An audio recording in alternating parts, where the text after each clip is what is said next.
नमस्कार मंडळी, इन्फोटेक मराठी या आपल्या मराठमोळे यूट्यूब चॅनलमध्ये तुम्हा सर्वांचं मनापासून स्वागत आहे. मित्रांनो, महाराष्ट्रातील अनेक गावांमध्ये सध्या घरकुल योजनेअंतर्गत घरे बांधण्याची कामे सुरू आहेत. या घरकुल योजनांसाठी जॉब कार्ड हे खूप महत्त्वाचं आहे. परंतु जॉब कार्ड हे फक्त घरकुल योजनेसाठीच नाही, तर भविष्यात येणाऱ्या अनेक सरकारी योजनांसाठी तुमच्या कामी येणार आहे. शिवाय जॉब कार्ड हे रोजगार हमी योजनेचं कार्ड आहे, त्यामुळे ग्रामपंचायतीकडून तुम्हाला कामाच्या संधी देखील मिळणार आहेत. म्हणूनच जॉब कार्ड काढणे हे खूप महत्त्वाचे आहे.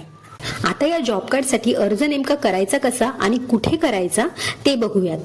मित्रांनो, जर तुमच्याकडे जॉब कार्ड नाहीच आहे व तुम्हाला नव्याने जॉब कार्ड काढायचे असेल तर तुम्हाला सगळ्यात पहिले तुमच्या ग्रामपंचायतीत जाऊन फॉर्म नंबर 1 किंवा नमुना क्रमांक 1 चा फॉर्म घ्यावा लागेल.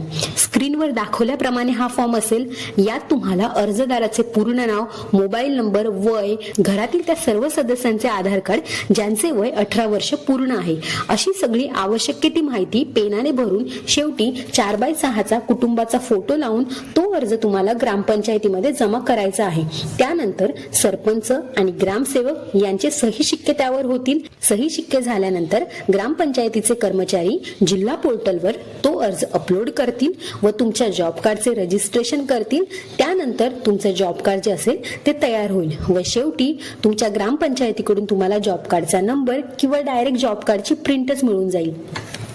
आता या जॉब कार्डच्या फॉर्म सोबत आपल्याला काही कागदपत्रके सुद्धा द्यावी लागतात, ते सुद्धा आपण बघूयात. सगळ्यात पहिले नमुना क्रमांक 1 चा आपल्याला तो फॉर्म लागेल जो आपण पेनाने भरला. त्यानंतर घरातील सगळ्या कुटुंबाचे आधार कार्डचे झेरॉक्स लागतील ज्यांचे वय 18 वर्ष पूर्ण आहे. 18 वर्षाखालील जे व्यक्ती असतील त्यांचे आधार कार्ड मात्र देऊ नका.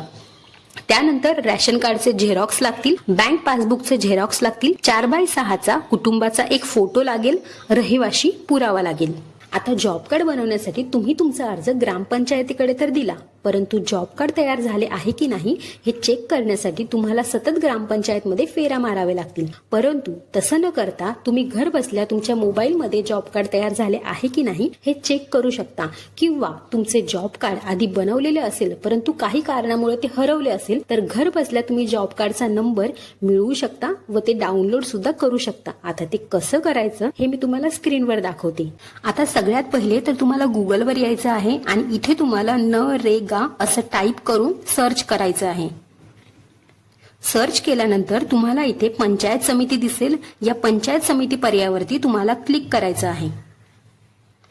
त्यानंतर असं काहीसं पेज तुम्हाला दिसेल. यात ग्रामपंचायत हा ऑप्शन तुम्हाला निवडायचा आहे. त्यानंतर पुन्हा असं काहीसं पेज तुम्हाला दिसेल. या जनरेट रिपोर्ट्स या पर्यायावरती तुम्हाला क्लिक करायचं आहे.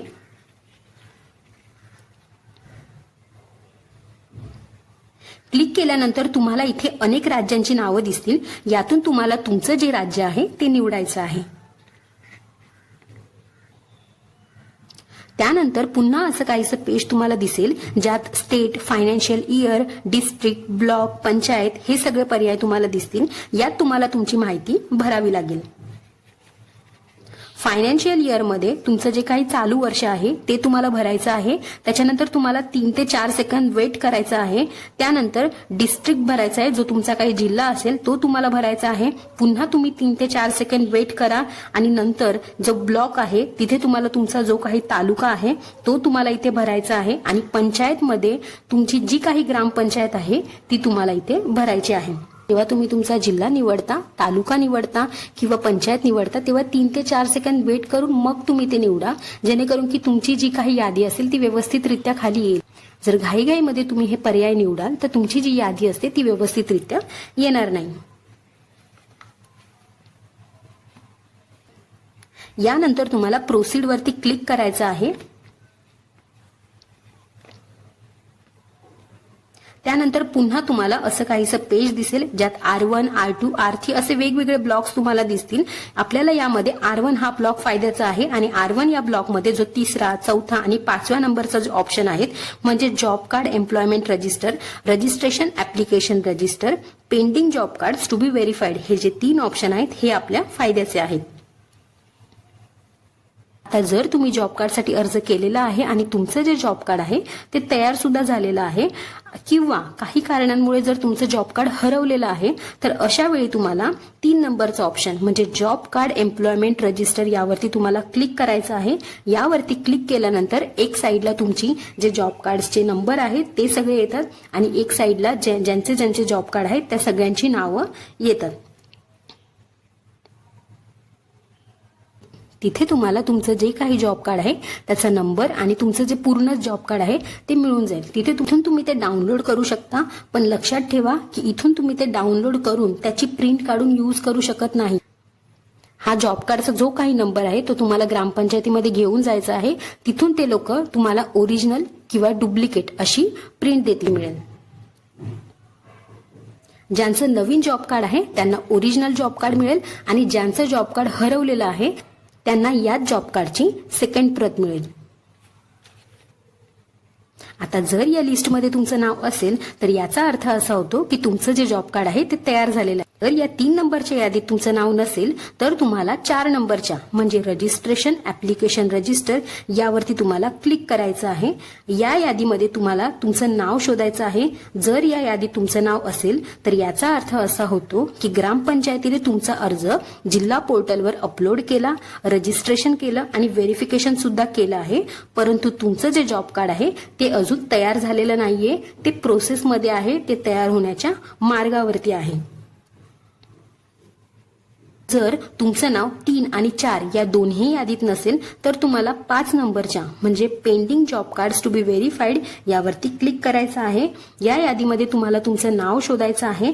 जर या यादीमध्ये तुमचं नाव असेल तर याचा अर्थ असा होतो की ग्रामपंचायतीने तुमचा अर्ज अपलोड केला आहे, त्याचं रजिस्ट्रेशन सुद्धा केलं आहे, पण जे फायनल व्हेरिफिकेशन आहे ते मात्र अजून केलं नाहीये। सो अशा वेळी तुम्हाला ग्रामपंचायतीमध्ये जायचं आहे, त्यांना सांगायचं आहे की आमचा अर्ज पेंडिंग टू बी व्हेरीफाईड मध्ये दाखवत आहेत, तुम्ही आमच्या फॉर्मचे फायनल व्हेरिफिकेशन करा जेणेकरून आमचा फॉर्म पुढे सरकेल। आणि शेवटी तुम्ही जॉब कार्डसाठी अर्ज सुद्धा केला आहे, 5 ते 6 दिवस उलटून सुद्धा गेलं आहे आणि तुमचं नाव 3 नंबर 4 नंबर 5 नंबर अशा कोणत्याही यादीत नाहीये, तर याचा अर्थ असा होतो की तुम्ही ग्रामपंचायतीकडे अर्ज दिला आहे, ग्रामपंचायतीने तो अर्ज घेतला सुद्धा आहे, परंतु जो जिल्हा पोर्टलवरती अर्ज अपलोड केला जातो ते मात्र केलं नाहीये। सो अशा वेळी तुम्हाला तुमच्या ग्रामपंचायतीमध्ये जायचं आहे आणि त्यांना तुमचा जो काही अर्ज आहे तो अपलोड करायला सांगायचा आहे जेणेकरून तुमचा फॉर्म प्रोसेसमध्ये येईल। या सगळ्या प्रोसिजर नंतर तुम्हाला जे जॉब कार्ड मिळेल त्या जॉब कार्डचे फायदे सुद्धा खूप आहेत आणि तेच फायदे आपण थोडक्यात समजून घेऊया। सगळ्यात पहिले तर जॉब कार्ड मिळाल्यानंतर तुम्ही तुमच्या ग्रामपंचायतीकडे कामाची मागणी करू शकता व तुम्हाला ग्रामपंचायतीकडून काम मिळण्यास नक्कीच मदत होईल।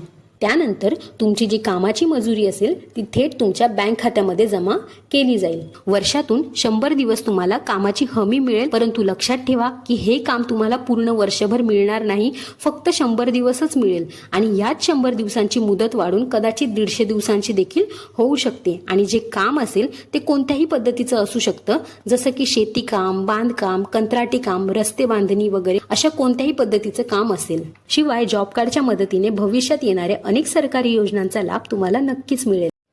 तर मंडळी, ही होती जॉब कार्डचा अर्ज करण्यापासून ते जॉब कार्ड तयार झाले आहे की नाही हे चेक करण्याची संपूर्ण प्रक्रिया। जर ही माहिती तुम्हाला फायदेशीर वाटली असेल तर व्हिडिओला लाईक करा, शेअर करा आणि आपल्या चॅनलला सबस्क्राईब सुद्धा करू शकता। जर तुमच्या जॉब कार्डशी रिलेटेड काही शंका असतील तर तुम्ही मला कॉमेंट सेक्शन मध्ये नक्की विचारू शकता, मी माझ्या परीने त्याचे उत्तर देण्याचा नक्की प्रयत्न करेन। धन्यवाद।